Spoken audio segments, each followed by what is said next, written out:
जनपद पंचायत सिमगा के अध्यक्ष वीड़ा आडिल समेत सदस्यगण धरना में बैठीन बतादन जनपद सीईओ के विरुद्ध शिकायत में कार्रवाई के मांग करत है। 15वां वित्त आयोग अनुदान राशि ले खरीदे गए टैंकर में घोर अनियमितता बरते गए। शिकायत के बाद कार्रवाई नहीं होले जनपद अध्यक्ष नाराज है, जेकर चलत धरना प्रदर्शन में बैठ गए है। टैंकर खरीदी पर गड़बड़ी की है। 8 तारीख 11वां महीना 2021 को सबूत सहित लिखित शिकायत हम लोगों ने जिलाधीश महोदय को दिया था। उनके द्वारा पहले आश्वस्त किया गया कि सीओ के प्रति जल्द ही कार्रवाई करूंगा, लेकिन लगभग 2 माह के पश्चात भी अभी तक हम लोगों को कोई भी प्रतिवेदन नहीं मिला है, कोई कार्यवाही नहीं हुआ है और कार्यवाही अभी शून्य पे ही है। इस दौरान जिलाधीश महोदय से हुए जांच पर इस दौरान कार्यवाही बाबत कुछ भी नहीं मिला गया है। मेरे प्रतिनिधि श्री बसंत आडिल जी लगातार उनसे मिलकर कार्यवाही के लिए कहते रहे। आज तक न जांच का कोई प्रतिवेदन मिला है, कार्यवाही हुई है। पिछले वर्ष भी इसी स्थल पर मैं धरने पे बैठी थी, उसकी कार्यवाही जो है अभी तक नहीं हुई है और जब तक सीओ को निलंबित नहीं करेंगे तब तक आंदोलन जारी रहेगा। क्या चाहते हैं इसमें आप लोग?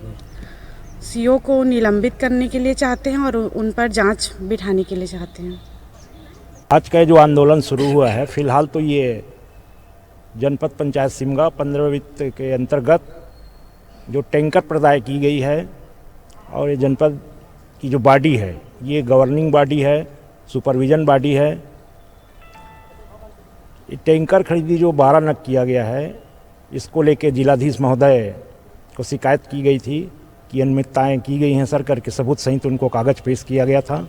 उनके द्वारा जांच दल बिठाई गई है और कार्रवाई नहीं की जा रही है और जो वर्तमान में यहाँ पे सीओ साहब पदस्थ हैं, उनकी कार्यशैली मनमाने ढंग से है और लगातार वो भ्रष्टाचार को बढ़ावा दे रहे हैं।